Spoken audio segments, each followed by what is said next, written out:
السلام علیکم ورحمۃ اللہ وبرکاتہ۔ فرشتے اللہ تعالیٰ کی مخلوق ہیں جو نور سے پیدا ہوئے ہیں۔ وہ ہماری نظروں سے غائب ہے، کبھی اللہ کی نافرمانی نہیں کرتے۔ اللہ تعالیٰ نے ان کو مختلف کاموں پر لگا رکھا ہے، وہ ہر وقت انہی کاموں میں لگے رہتے ہیں۔ فرشتے بے شمار ہیں، ان کی صحیح تعداد اللہ تعالیٰ ہی کو معلوم ہے۔ ان میں 4 فرشتے مشہور و مقرب ہے۔ نمبر 1، حضرت جبرائیل علیہ السلام، جو اللہ کی کتابیں اور احکامات پیغمبروں کے پاس لاتے تھے۔ نمبر 2، حضرت اسرافیل علیہ السلام، جو قیامت میں اللہ تعالیٰ کے حکم سے سور پھونکیں گے۔ نمبر 3، حضرت میکائیل علیہ السلام، جو بارش کا انتظام کرنے اور مخلوق کو روزی پہنچانے پر مقرر ہے۔ نمبر 4، حضرت عزرائیل علیہ السلام، جو مخلوق کی جان نکالنے پر مقرر ہے۔ اسی طرح ان کے علاوہ بھی بہت سارے فرشتے ہیں جو اللہ تعالیٰ کی حمد و ثنا اور اس کی پاکی بیان کرنے میں لگے رہتے ہیں۔ السلام علیکم ورحمۃ اللہ وبرکاتہ۔ قرآن و حدیث میں جنوں کا تذکرہ کثرت سے آیا ہے۔ انسانوں سے پہلے ہی ان کی پیدائش ہو چکی تھی۔ اللہ تعالیٰ نے ان کو آگ سے پیدا فرمایا۔ ایک طویل زمانے تک وہ زمین میں آباد رہے، پھر انہوں نے فساد مچانا اور خون بہانا شروع کیا، تو اللہ تعالیٰ نے فرشتوں کے ذریعے انہیں سمندر کے جزیروں اور دور دراز پہاڑوں کی طرف بھگا دیا۔ ابلیس بھی جنات میں سے تھا، لیکن کثرت عبادت کی وجہ سے فرشتوں کا سردار بنا دیا گیا تھا۔ لیکن جب اللہ تعالیٰ نے حضرت آدم علیہ السلام کے سامنے سجدہ کرنے کا حکم دیا تو اس نے تکبر کیا اور سجدہ کرنے سے انکار کر دیا۔ چنانچہ اللہ تعالیٰ نے دھتکار کر اس کو دنیا میں بھیج دیا اور اس سے تمام نعمتیں چھین لی۔ اس طرح تکبر نے اسے ہمیشہ ذلیل و رسوا کر دیا۔ حضور صلی اللہ علیہ وسلم اس دنیا میں انسان و جنات دونوں کی ہدایت و رہنمائی کے لیے بھیجے گئے تھے۔ چنانچہ احادیث میں جنوں کو اسلام کی دعوت دینے کا ذکر موجود ہے، اور قرآن کریم میں جنات کی ایک جماعت کے ایمان لانے کا بھی تذکرہ موجود ہے۔ السلام علیکم ورحمۃ اللہ وبرکاتہ۔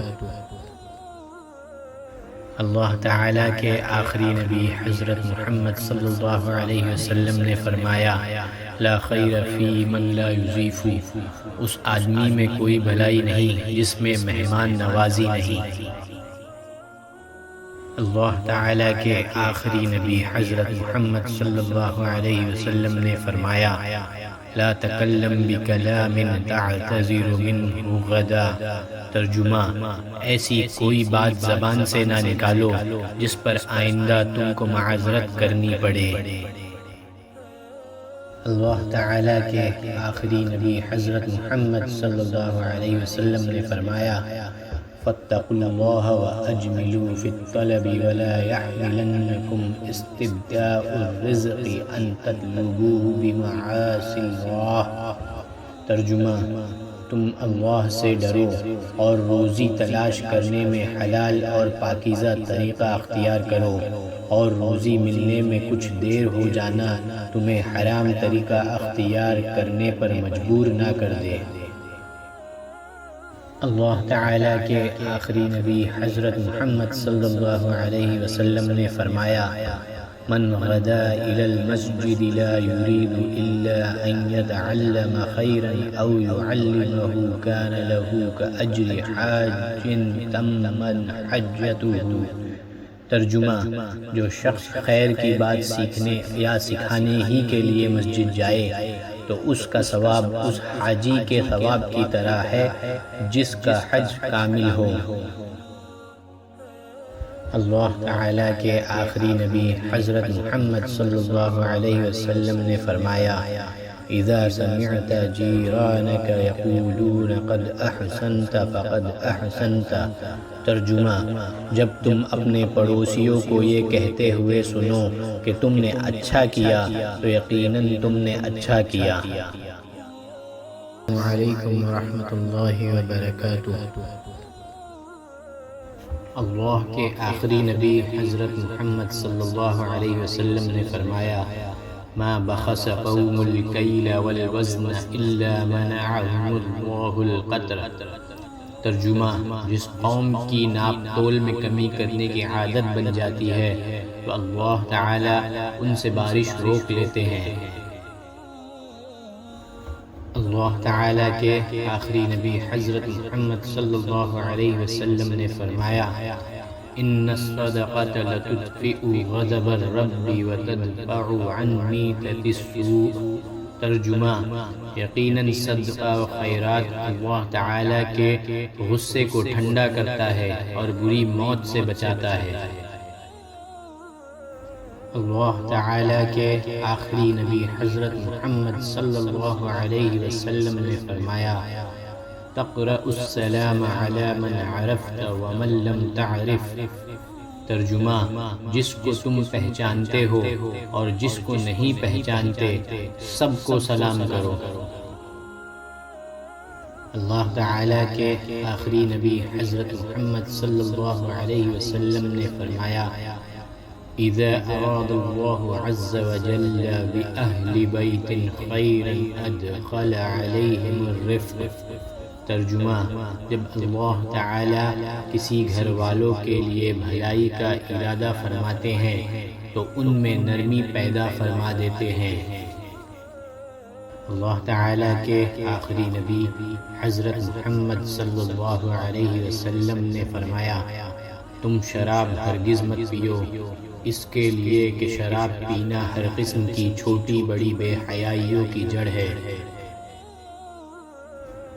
اللہ تعالیٰ کے آخری نبی حضرت محمد صلی اللہ علیہ وسلم نے فرمایا، لا تدعوا على انفسكم ولا تدعوا على اولادكم ولا تدعوا على اموالكم لا توافقوا من الله ساعة يسأل فيها عطاء فيستجيب لكم۔ ترجمہ، تم اپنے لیے، اپنی اولاد اور اپنے اموال کے لیے بددعا مت کرو، کہیں قبولیت کا وقت ہو اور اللہ اس بددعا کو قبول کر لے، پھر تم پچھتاتے رہو۔ السلام علیکم ورحمۃ اللہ وبرکاتہ۔ اللہ تعالیٰ کی آخری کتاب قرآن کی سورہ نشراح کی آیت نمبر 7 اور 8 میں اللہ تعالیٰ فرماتے ہیں، وَإِذَا فَرَغْتَ فَانْصَبْ وَإِلَىٰ رَبِّكَ فَارْغَب۔ ترجمہ، جب تم فارغ ہو جاؤ تو عبادت میں اپنے آپ کو تھکاؤ اور اپنے پروردگار ہی سے دل لگاؤ۔ اللہ تعالیٰ کی آخری کتاب قرآن کی سورہ بنی اسرائیل کی آیت نمبر 24 میں اللہ تعالیٰ فرماتے ہیں، وَاخْفِضْ لَهُمَا جَنَاحَ الذُّلِّ مِنَ الرَّحْمَةِ۔ ترجمہ، ان یعنی ماں باپ کے ساتھ محبت کا برتاؤ کرتے ہوئے ان کے سامنے اپنے آپ کو عاجزی سے جھکاؤ۔ اللہ تعالیٰ کی آخری کتاب قرآن میں سورہ قصص کی آیت نمبر 77 میں اللہ تعالیٰ فرماتے ہیں، وَلَا تَبْغِ الْفَسَادَ فِي الْأَرْضِ إِنَّ اللَّهَ لَا يُحِبُّ الْمُفْسِدِينَ۔ ترجمہ، زمین میں فساد مچانے کی کوشش نہ کرو، یقین جانو اللہ فساد مچانے والوں کو پسند نہیں کرتا۔ اللہ تعالیٰ کی آخری کتاب قرآن کی سورہ فرقان میں آیت نمبر 71 میں اللہ تعالیٰ فرماتے ہیں، وَمَن تَابَ وَعَمِلَ صَالِحًا فَإِنَّهُ يَتُوبُ إِلَى اللَّهِ مَتَابًا۔ ترجمہ، جو شخص گناہوں سے توبہ کرنے کے بعد نیک اعمال کرنے لگتا ہے تو وہ اللہ کی طرف پوری طرح لوٹ آتا ہے، یعنی آئندہ گناہ سے بچتا ہے۔ اللہ تعالیٰ کی آخری کتاب قرآن کی سورہ بقرہ میں آیت نمبر 148 میں اللہ تعالیٰ فرماتے ہیں فاستبقوا الخیرات، ترجمہ تم نیک کاموں میں ایک دوسرے سے آگے بڑھنے کی کوشش کرو۔